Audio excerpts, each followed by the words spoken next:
Well, all right, y'all. All across the USC, Compton, Watts, Bay to LA, Pomona, California, from valley to valley, we represent that killer Cali. So if you keeping it real on your side of your town, you tune in to Gangsta Chronicles. Gangsta Chronicles, we gon' tell you how it goes. If I lie, my nose will grow like Pinocchio. We gon' tell you the truth and nothing but the truth. Gangsta Chronicles, this is not your average show. You're now tuned into the real MC8, Big James, and Big Steel. This is strictly from the streets. Hello. We represent the James. No, the funniest thing is, y'all ever heard of the Guardian Angels? Yeah. Guardian Angels in New York. We used to whip their ass. I was looking too. So because they thought they was the police. But they was protecting people. We was ignorant though. Like, we was beating the Guardian Angels up. Come on, imagine a white boy in a beret telling you, don't hop the train. Was that what they was? They wasn't motherfucking Sylvester Stallones and shit? No. You ever seen, you know what the Guardian Angels was, right? Motherfuckers were. Curtis Sleewood. Okay. He's whipping their ass. Like, so that's what it was. It's like when the gangs hit New York, the gangs always existed in New York. But as far as back as I can remember. Yeah. But they wasn't Crips and Bloods. Exactly. It wasn't Crips and Bloods. That happened in '93. They hit, and it started in prison. Well, some of the Crips was in the street though, believe it. Okay. Because they really got sanctioned from over here.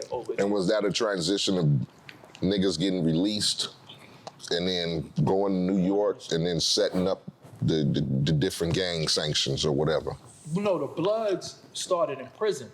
What was that, the UBN? Yeah, right. UBN, yeah. That started in prison in New York City because they was fighting against the oppression of the Latin Kings. Okay. Because the Latin Kings, you know, they was just like all of the Spanish dudes get together and they was running shit, you know, and then a lot of the black guys were guard bodies, you know what I'm saying? So the guard bodies, even though they get busy, they whip ass, they deal with lessons and all that, but it was like, yo, hold on, we need a way to fight these motherfuckers, so we need something to do. So that's how the UBN formed, you know what I'm saying? So it started from a guy named OG Mac, and he put all the stuff together, and they had different blood sets, but it was called the UBN, United Blood Nation. Right. You know what I'm saying? And that was in prison. Then it hit the streets because dudes was getting released.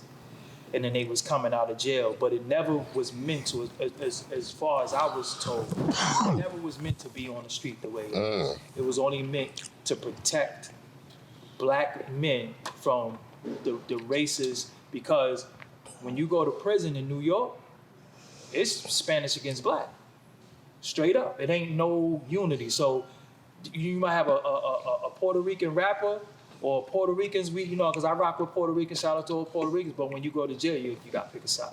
Well, it's pretty much the same thing out here, right, too. right, It's the same thing out here with the Mexican brothers, you know. Yeah. And jail, and actually, man, we had like a lot of politics out here when it comes to that, because I get people sometimes ask me, how come you don't never have none of the Mexican homies on the show? I said, I have asked them to come, but they scared of the aftermath of the replies. So if they come on here fucking with us, it might be some issues, as crazy as that sound. With their own people. Yeah, with their own people, you know what I mean? That's true. Yeah, and it's That's sad fucked up.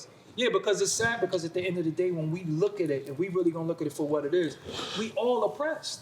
Yeah, for real. And I'm cool with a gang of essays and shit. So I'm what cool we with a start gang of doing is, motherfucking because of essays. poverty and because of neighborhood, we start oppressing each other. You know what I'm saying? So now you got the blood gang in jail formed to fight the to fight the Spanish. So that would be the Dominican. But then you got other groups like Dominican Power. Then you got Nietas. You had all types of splinter things within that. But they all rule was they ain't messing with the blacks. So you go to Rikers Island, you got a Spanish TV and you got a black TV. No different from what's going on. Exactly. The world is together. You know what I'm saying? But it was really, really, really bad at a specific time in New York. So before that, though, you had guard bodies, which I don't consider to be a gang because they deal with a lot of knowledge itself. But again, that was something that was predominant in prison at one point, because having guard body lessons was considered to be contraband. So you had to remember the lessons, and you had to teach somebody all off cap. You had to remember all these lessons and teach somebody off of memory.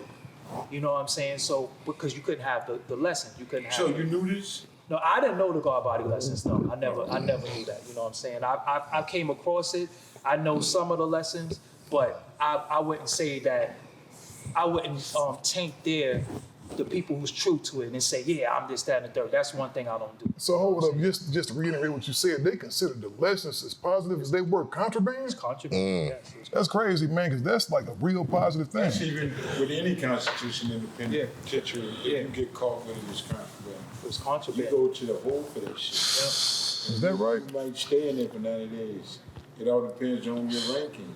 Oh. If you are a general or something, if they know you there, it could be. So from that, but prior to that, when I was coming up, we had Decepticons, we had Low Lives, we had Autobots. And the I heard about all and that the Autobots had beef. We was called the Raiders. You know what I'm saying? And So you did belong to a gang. yeah, but it was my game. You see what I'm saying? It was something that we made. How you say every gang was made, bro? No. I made up the name, the colors, and everything.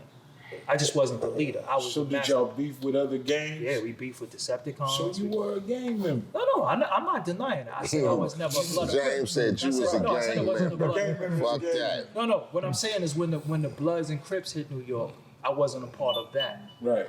What I was a part of pretty much ended by the time that was coming in. Right. Or some of the guys that was with you went to Bloods or the Crips? No.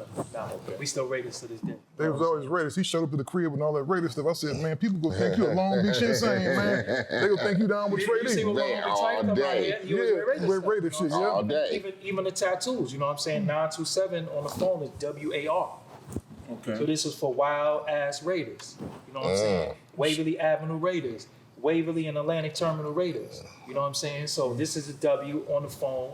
So because I went, and that's war. I didn't want to put war on my arm. Right. You know what I'm saying? And I had this tattoo for a long time. So every last one of my dudes got this tattoo. You know what I'm saying? But it was more of us being oppressed by the Decepticons.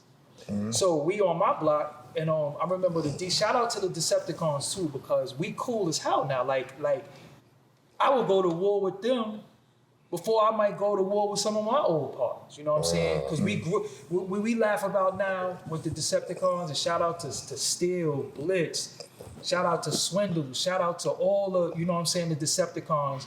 I'm missing some of them too, my bad. We grew up together.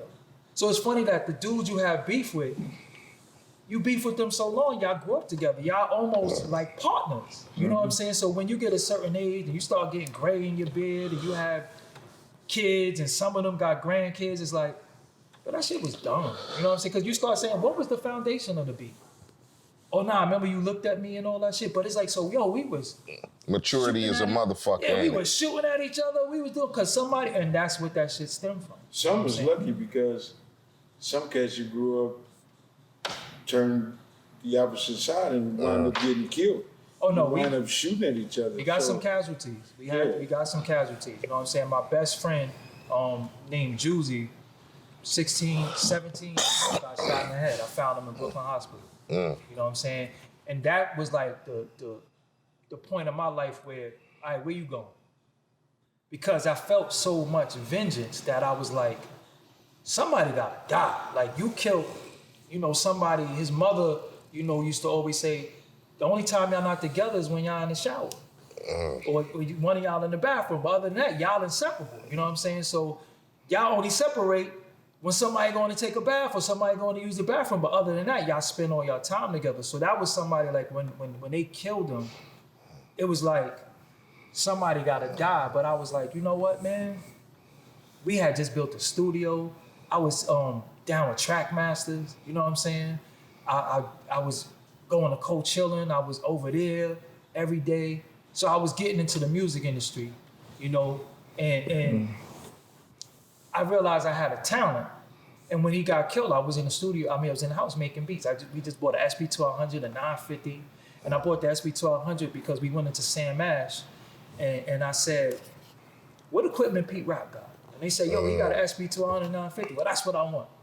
Because he just did this Mech on the Soul Brother and all that, you know what I'm saying? Yeah, he had some joints. Yeah, Right so there. then I would go to Coachella had dissolved at 72nd Street, and they went into Epic Street. That was my introduction to MC8 and his music. I never met him, but my one of my big homies in the music industry, OJ, was a part of Epic Street. OJ, Wedlaw. Yeah, OJ Wedlaw. We used to call him, like, me. OJ took me on the road a few times, you know what I'm saying?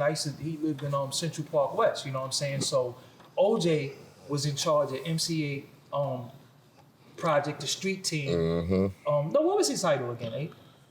Radio. No, he's doing radio. Fuck if I know. Yeah, he was but doing radio. And OJ then was cool as a his motherfucker. granddaddy IU came over Yeah. there too. You know what I'm saying? He did the Lead Pipe album over there. Shout out to IU. So, Granddaddy IU hard than a Basically, motherfucker. when we came to town, OJ took us everywhere. Facts. So- all the stores, all the spots, you know, basically. So was- I'm a little kid, and I was already on tour. I was Roxanne Sade tour DJ at 15 for 30 cities. You know what I'm saying? So this is where I met OC. I met Lord Finesse. I met Buck Wilder, producer. I met Benzino, who damn near raised me in this music industry. Like, Benzino used to come to New York and be like, yo, I got a video shoot. I need a gun. And I'd be like, all right, I'll come to this video shoot and because he couldn't bring the guns. I would bring the guns to his video shoot. So some of the guns you see, like on some of his album covers, is really my gun.